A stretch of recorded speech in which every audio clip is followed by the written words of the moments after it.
queria que você abrisse sua Bíblia no livro de Salmos, capítulo 40, a partir do verso 1. Hoje eu quero falar sobre o poder da espera. O que a espera pode fazer em mim e em você, e quais são os benefícios de você esperar em Deus. Salmos 40,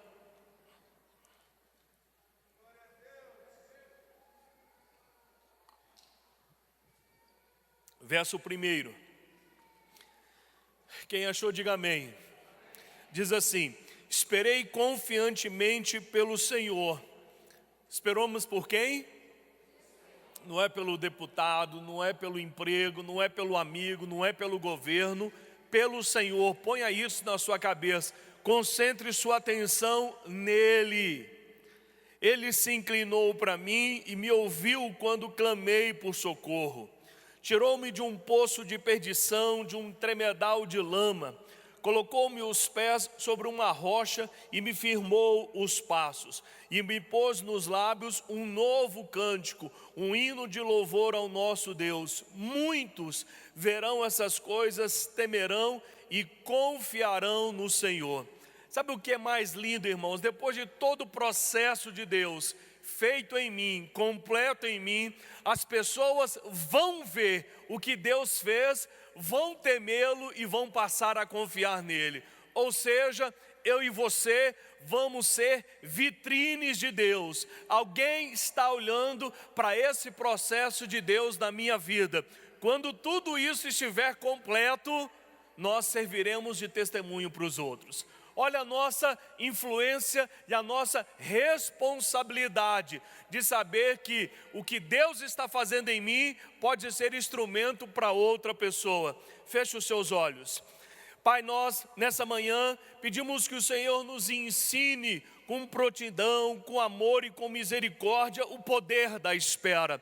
Quantas pessoas estão esperando por uma intervenção, por um milagre, por algo da tua parte. Nessa manhã nós queremos que o Espírito Santo nos conduza a toda a verdade. Abra os nossos olhos, o nosso entendimento, para poder entender o que o Senhor está fazendo nesse tempo e no meio desse processo. Obrigado, Pai, por todas as coisas, pois nós oramos agradecidos em nome de Jesus, e o povo de Deus diga amém.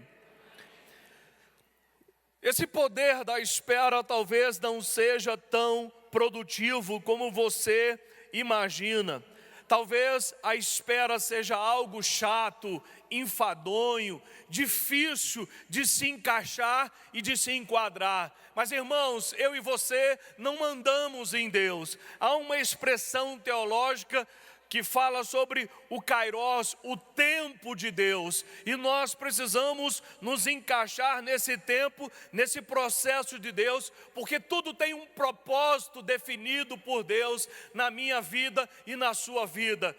Claro que eu gostaria, e você também imagino, gostaria de fazer uma oração e ter a resposta imediatamente. É claro, irmãos, que talvez algumas orações sejam assim mesmo. Você ora aqui e imediatamente tem as suas respostas. Neemias fez algumas orações e muitas delas teve a resposta imediata, porém outras demoraram mais algum tempo. E talvez nós não estejamos acostumados com essa demora, até em relação às coisas de Deus. Talvez você também quisesse ter uma resposta rápida, como você vai a um restaurante fast food, por exemplo, McDonald's. Você chega lá, faz o seu pedido, talvez em minutos você já esteja comendo aquilo que você solicitou.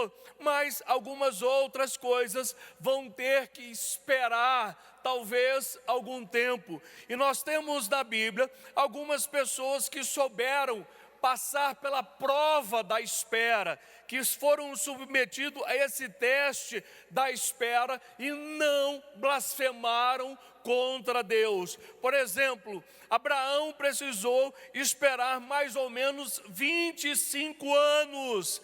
Quantos anos? 25 anos para poder receber Isaque, seu filho prometido. Então não tem a ver com você especificamente, porque Abraão, irmãos, era o pai da fé, um homem que tinha uma fé significativa, porém, ele esperou mais ou menos 25 anos. Jacó precisou esperar 14 anos. Quantos anos? 14, pela mulher amada, pela mulher que ele desejou, pela mulher que ele gostou. 14 anos. Moisés esperou mais ou menos 40 anos a passagem pelo deserto para poder ver cumprida a promessa de Deus. 40 anos. Eu estou mostrando alguns exemplos de anos que algumas pessoas tiveram que esperar para ver as suas promessas cumpridas. Ana também foi uma outra pessoa que teve que sujeitar ao teste do tempo, sem blasfemar contra o Senhor. E ainda, para agravar a situação de Ana, ela tinha uma rival que podia falar dos filhos dela enquanto subiam pelo caminho para poder adorar a Deus. Imagine você amando um dia ter filhos e não podendo, e a sua rival mostrando a beleza talvez do seu primogênito, da sua menina mais nova, mostrando todas as qualidades do seu filho, e Ana, além de não poder gerar, tendo que ouvir todas essas coisas. Porém, ela também foi submetida ao teste do tempo. Ela pôde aguardar a intervenção de um milagre de Deus. Talvez você esteja atravessando esse momento da sua vida em saber aguardar e como aguardar essa intervenção, essa resposta de Deus. Alguns verbos que nós encontramos aqui nesse texto que nós lemos. A Bíblia diz que Deus se inclinou, Deus nos ouviu, Deus nos tirou de um charco de lama, Deus nos colocou numa terra firme, Deus firmou os nossos passos e Deus colocou um novo cântico nos meus lábios. Quando você está esperando uma intervenção de Deus, fique pronto também para receber transformações na sua vida pessoal. Talvez uma das grandes lições que eu e você aprendemos quando esperamos algo de alguém, principalmente de Deus, é não ficar ansioso com coisa alguma. A Bíblia combate a força dessa ansiedade. Algum tempo atrás eu estava tratando, irmãos, uma crise de ansiedade fortíssima em mim, ao ponto de uma vez eu passar mal no avião, pensando que eu teria um ataque cardíaco. Pois eu voltei, eu procurei meu cardiologista, fiz todos os exames, ele falou: pastor, isso tem um nome, crise de ansiedade. Você fica tão preocupado com algumas coisas que isso vai desestabilizando você por dentro. E aí, claro, você precisa recorrer a Deus em primeiro lugar, e ao médico em segundo lugar, para poder entender, irmãos, o que está ocorrendo e o que precisa ser feito. E quando nós nos deparamos com esses salmos de número 40, muita coisa faz sentido para nós. Muita coisa começa a ser desenhada de uma forma muito clara para mim e para você, que nós estamos debaixo do tempo de Deus e que nós precisamos de uma intervenção divina em todas as áreas da minha e da sua vida. Então, o que eu preciso fazer? Primeiro, Deus muda nossas convicções enquanto nós esperamos. Deus é poderoso para mexer dentro de mim e dentro de você. Semana passada eu estava fazendo um curso onde o palestrante diz: fique muito, mas muito atento a tudo que for dito ao longo do dia, porque uma palavra pode mudar a chave dentro de você. Uma palavra de Deus pode mudar a chavinha de ansiedade para uma pessoa calma, serena e tranquila.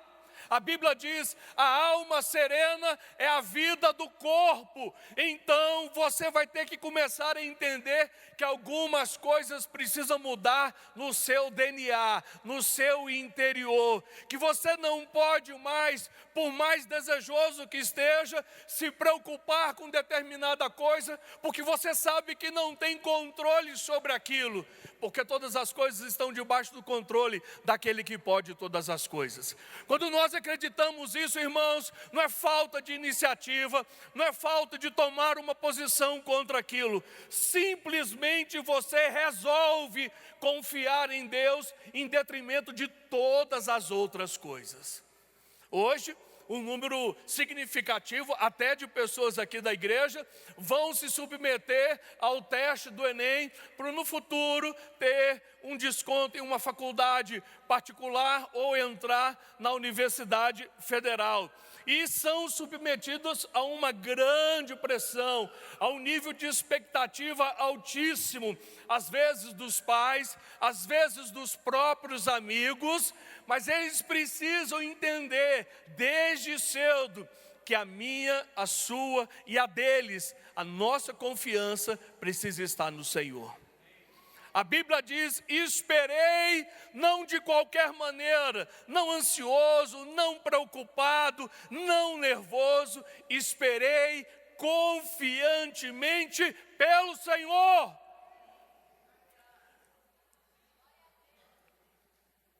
Sabe o que me impressiona hoje em dia? Por incrível que pareça, as pessoas confiam cada vez menos em Deus.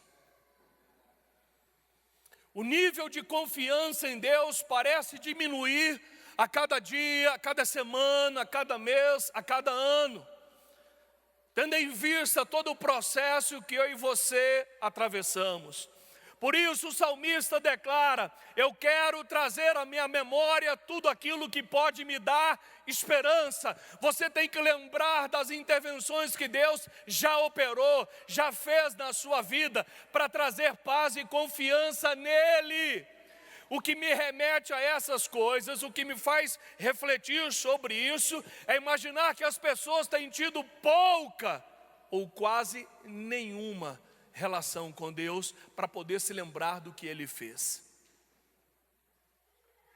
Eu gosto às vezes de ir na casa do meu pai, porque eu gosto que ele conte histórias da minha família, dos meus tios, dos meus primos, de como nós éramos pequenos. E aí a gente vai começando a fazer uma relação com a outra, vai lembrando de algumas coisas, e isso é muito bom. Isso para mim traz assim um reflexo da minha vida no futuro. De vez em quando eu conto para os meus filhos como era a minha infância, como era muito difícil a minha infância. A gente tinha uma bandejinha de iogurte por mês, não é uma bandejinha para cada filho, não. Eu tenho mais 2 irmãs, a gente tinha uma bandejinha por família, 2 iogurte que nós tínhamos por mês. E quando a gente ia beber, a gente pegava a colherzinha, colocava, fazia assim para escorrer o excesso e botava na boca, para demorar a acabar, irmãos. Porque a gente sabia, tinha aquele e mais um para o resto do mês.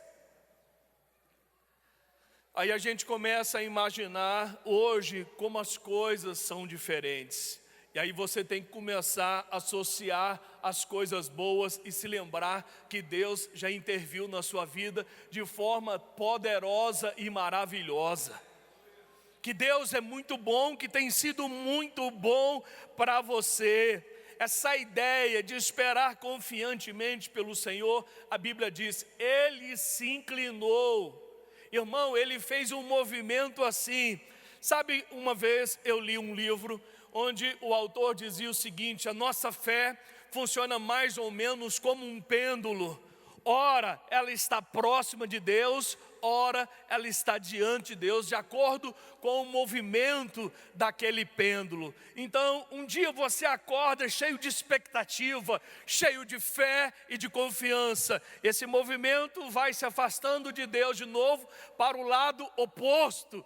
Talvez no outro dia você acorde sem expectativa nenhuma. Eu orei à toa, não adiantou nada esse jejum.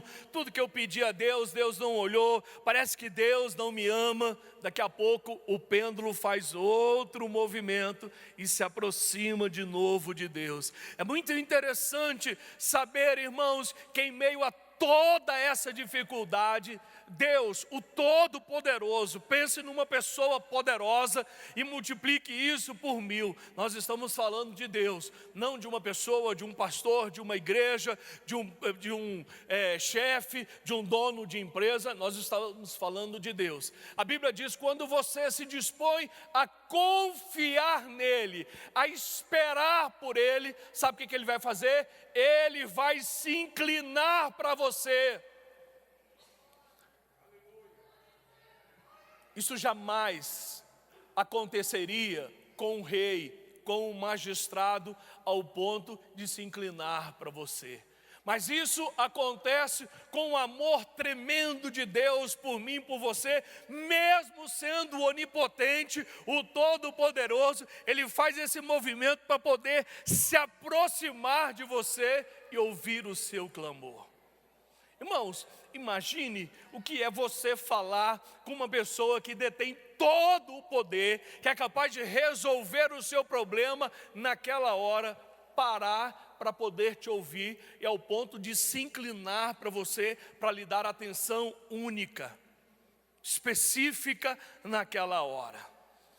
A primeira coisa quando nós estamos passando por esse teste do tempo, essa provação de espera, é saber confiar integralmente em Deus. A Bíblia diz: uns confiam em carros, outros em cavalos, mas eu e você faremos menção do nome do Senhor. Eu fico impressionado, irmãos, pessoas põem fé completa, total, integral, às vezes num médico, às vezes num exame, e esquece que Deus existe.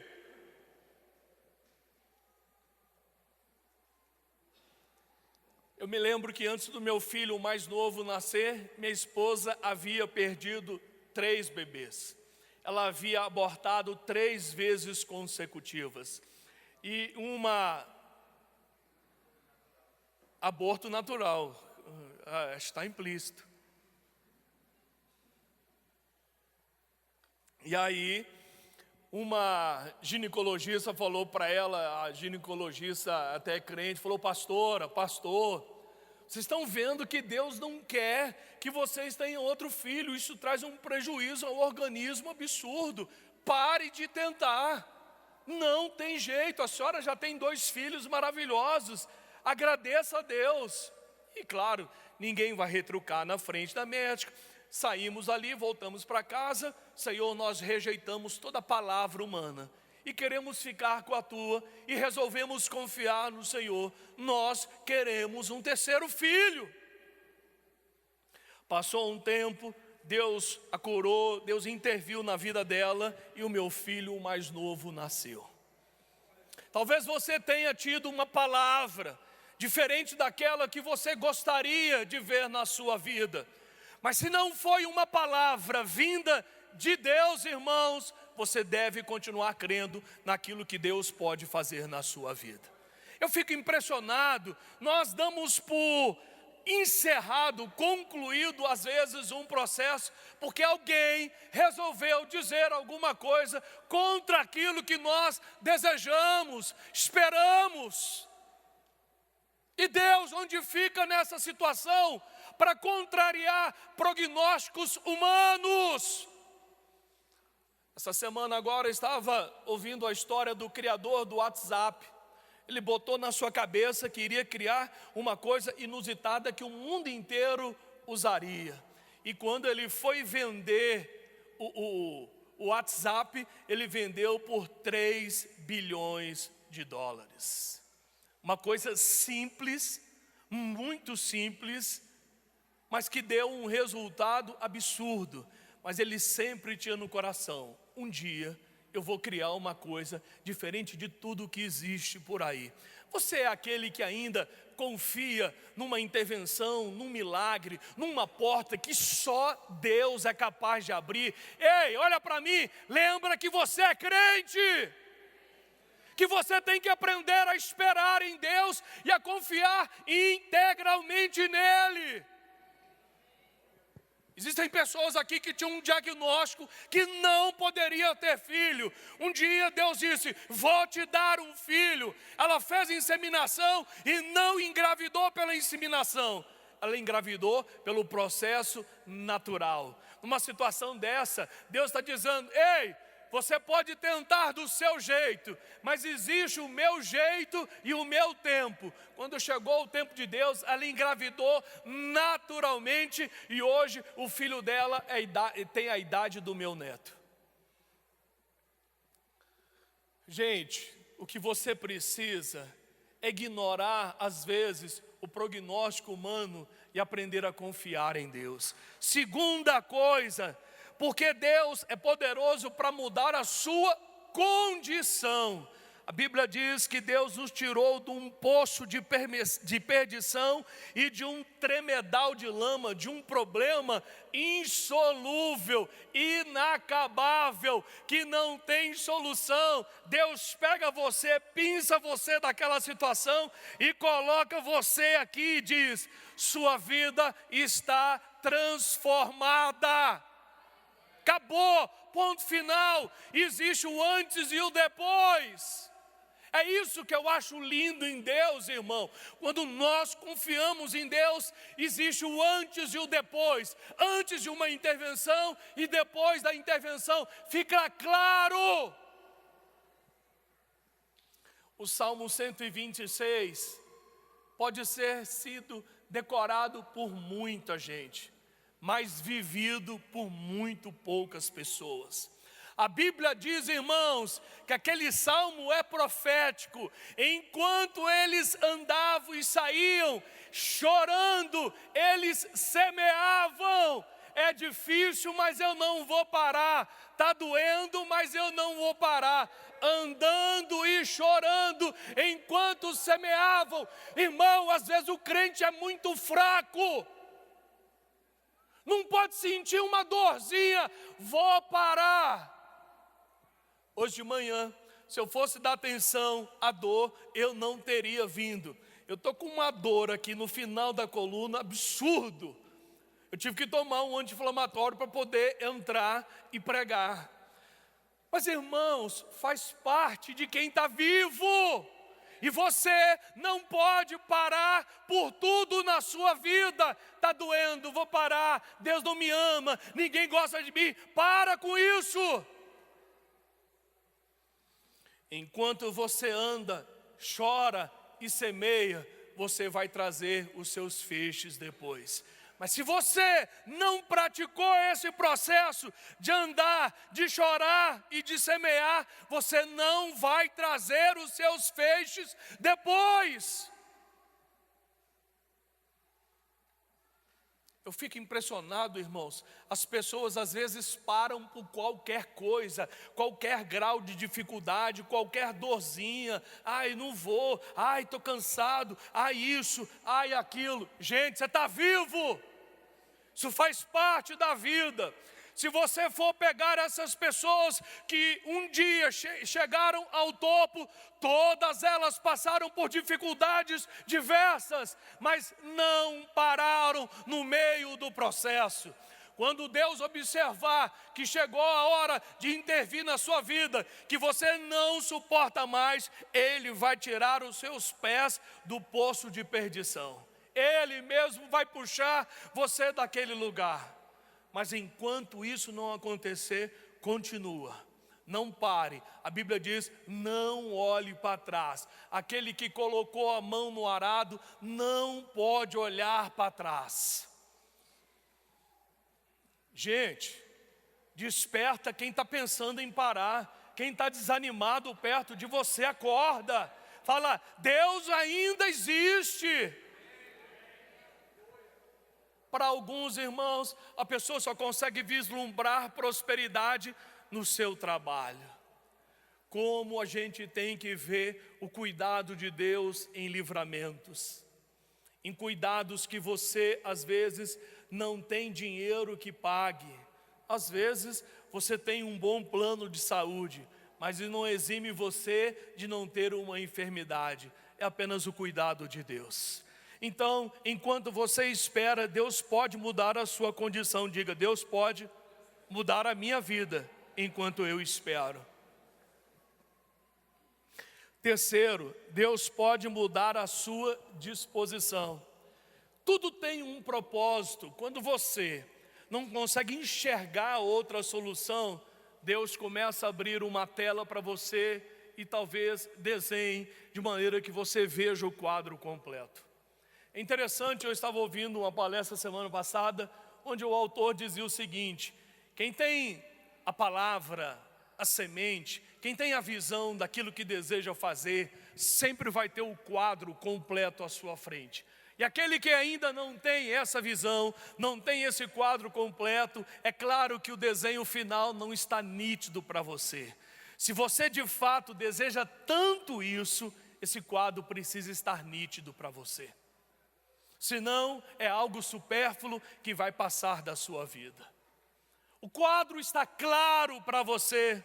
O objetivo está definido diante dos seus olhos, está bem claro para você que é aquilo que você deseja.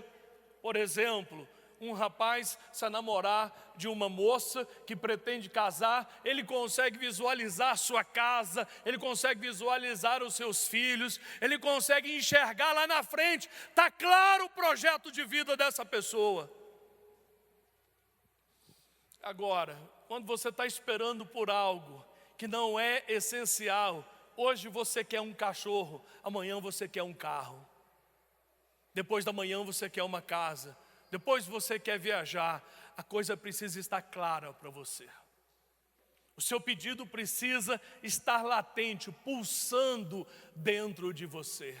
É engraçado, quando eu vou pregar, no dia anterior eu fico passando algumas frases na minha cabeça, eu fico elaborando de que maneira eu vou fazer determinada colocação em determinado ponto. Eu fico tentando repassar minha mensagem por completo dentro da minha cabeça. Ontem à noite, antes de dormir, eu fiquei repassando a mensagem de hoje, para que ela ficasse claro dentro de mim. O que você espera de Deus está claro, está latente, pulsa dentro de você, então é o que você vai ganhar dele. Pastor, um dia eu quero isso, outro dia eu quero aquilo. Isso não é um pedido que está latente dentro de você.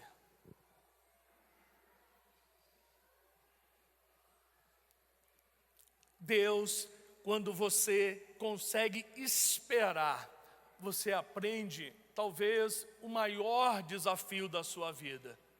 Você aprende a ser grato.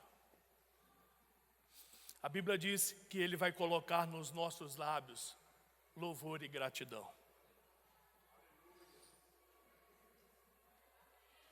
Gente, o que tem de crente ingrato é uma coisa absurda.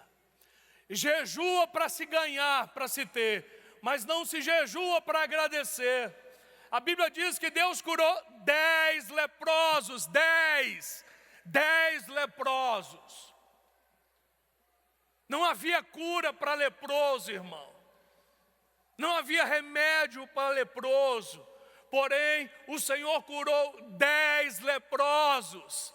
Mas apenas 10%, apenas voltou para poder ser grato pela cura, pela intervenção de Deus. Apenas se lembrou que Deus operou um milagre na sua vida. Talvez nós estejamos na mesma condição desses leprosos. Você orou indefinidamente por um emprego, por uma cura, pelo seu esposo, por uma intervenção de Deus. Orou, jejuou, fez campanha, veio à igreja, mobilizou pessoas. Deus atendeu o seu pedido. E você sequer se lembrou de dizer: Senhor, obrigado porque só o Senhor poderia ter feito isso. Porém, quando o Senhor opera, quando o Senhor intervém, e aí fica claro que foi Ele. O Salmo 26, 126, a Bíblia diz o quê? Quando o Senhor restaurou a nossa sorte, irmão, quem tem intervenção divina, quem tem a sua sorte mudada, transformada, a Bíblia diz, Ele enche a nossa boca de riso e a nossa língua de júbilo. Quando você tem intervenção de Deus, você vive um estado de alegria quase que interminável. O pastor Ricardo está lembrando, bendirei o Senhor em todo o tempo, e o seu louvor estará continuamente nos nossos lábios. Irmão, eu fico irado, chateado, muito chateado, quando eu estou ao lado de pessoas que só reclamam. Só vem dificuldade. Eu tenho conta a pagar. Eu tenho isso. Eu tenho aquilo. Para e pense um pouquinho no cuidado de Deus. Seja grato. Deixe Deus encher a sua boca de riso. Falou, meu irmão, eu estou apertado, mas nunca vivi tanto milagre de Deus. Nunca faltou comida, nunca faltou pagar as contas do mês. Talvez eu não esteja vivendo ainda aquela sobra, aquela prosperidade que eu vou viver, mas Deus tem cuidado de mim. O salmista disse, fui moço e agora sou velho, mas eu jamais vi um justo mendigar o pão, jamais. Irmão, computa milagre de Deus, peça para Deus mudar as suas palavras e deixe Ele colocar um novo cântico na sua boca. Sabe por quê? Muitos verão isso e temerão o Senhor. Gente, quando alguém olha para você, tem vontade de ser crente ou tem medo de ser crente? Eu? Ser isso aí, Deus me livre. Irmão, para alguns a gente tem que fazer assim, sai de mim. Mas a Bíblia está dizendo que a intervenção de Deus vai ser sinal para muita gente, testemunho.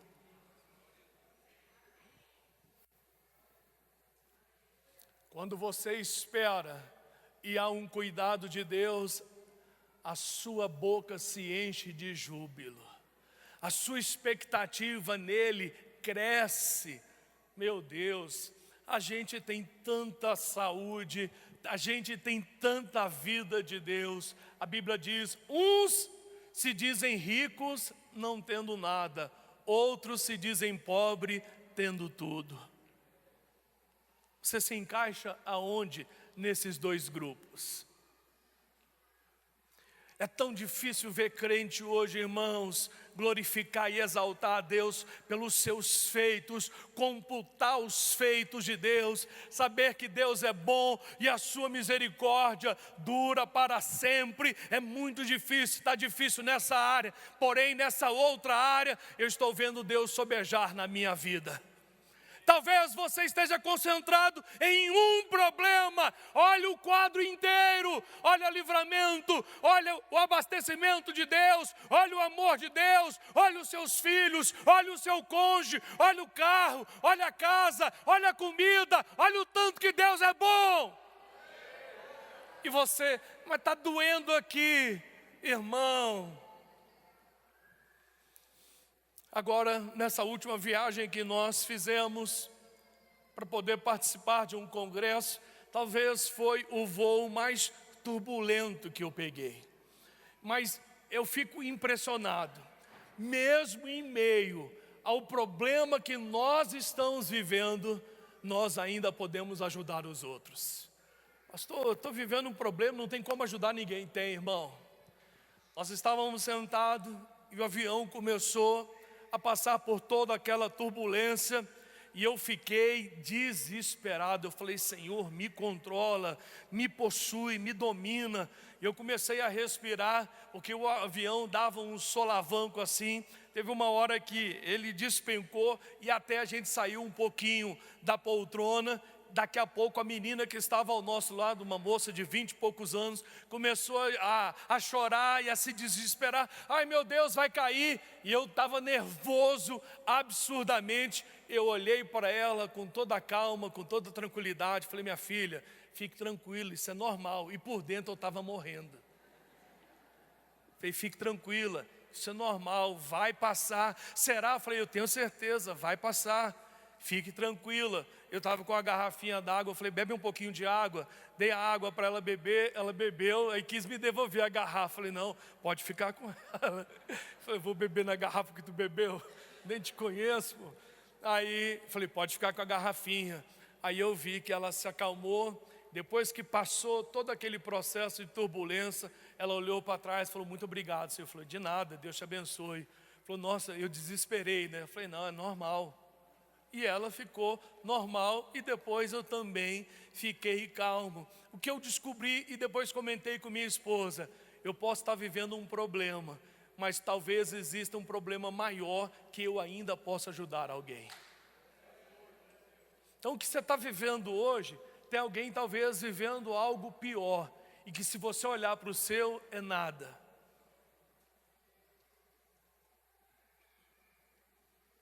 Um dia, conversando com a pastora Ilma, falou, pastor, o que a gente faz quando está excessivamente nervoso, ansioso? Você não precisa fazer muita coisa. Controle a sua respiração. Pare um pouquinho a sua respiração e conte até 10. Exerça o domínio sobre a sua respiração. No exercício de você dominar a sua respiração, você esquece que estava ansioso. Você oxigena o seu cérebro. Você entra no controle e no domínio daquela situação. Agora, acho que foi no Chave Rosa ou no Miss Batom, a pastora ou a doutora Geisa, é Geisa? Karina Rizardi, ela disse, se você está extremamente ansioso, preocupado, e está vendo que aquilo está desestabilizando você, exercício simples, que não envolve recurso financeiro, que não precisa tomar remédio, simplesmente sente-se, tente baixar a sua cabeça ao máximo para fazer o sangue circular, controle sua respiração, daqui a pouco você vai ver que tudo volta ao normal.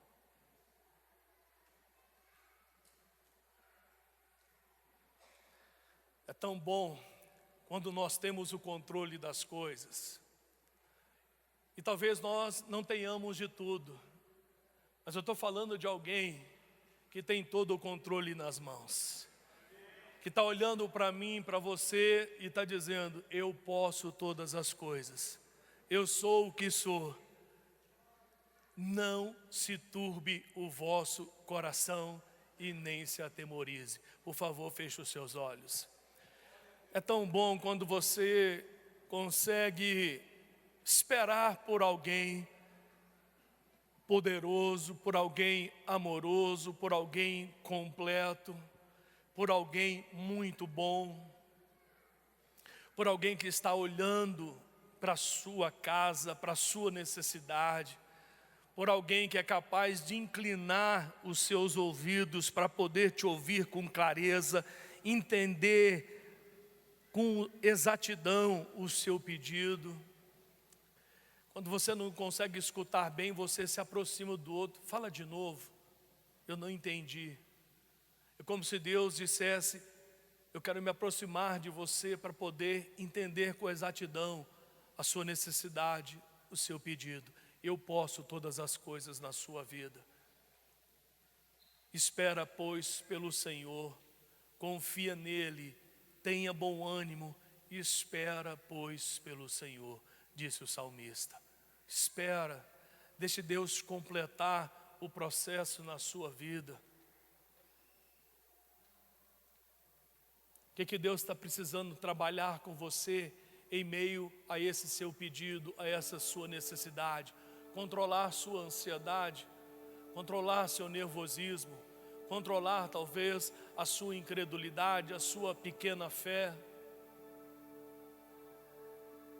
Talvez você esteja olhando essa situação hoje e dizendo: não existe solução. Em Deus você pode todas as coisas. E lembre-se, talvez você ache que esteja vivendo o tempo mais difícil da sua vida, mas mesmo assim você pode socorrer alguém. Mesmo assim você pode estender a sua destra a essa outra pessoa. Uns confiam em carros, outros em cavalos, mas eu e você vamos fazer menção do Senhor, querido. Nós vamos mostrar que Deus é Deus na nossa vida. Abra os seus olhos. Um dos rappers mais famosos do mundo, um rapper americano, se converteu ao Senhor Jesus. Esse cara teve uma conversão tão profunda, tão grande em Deus.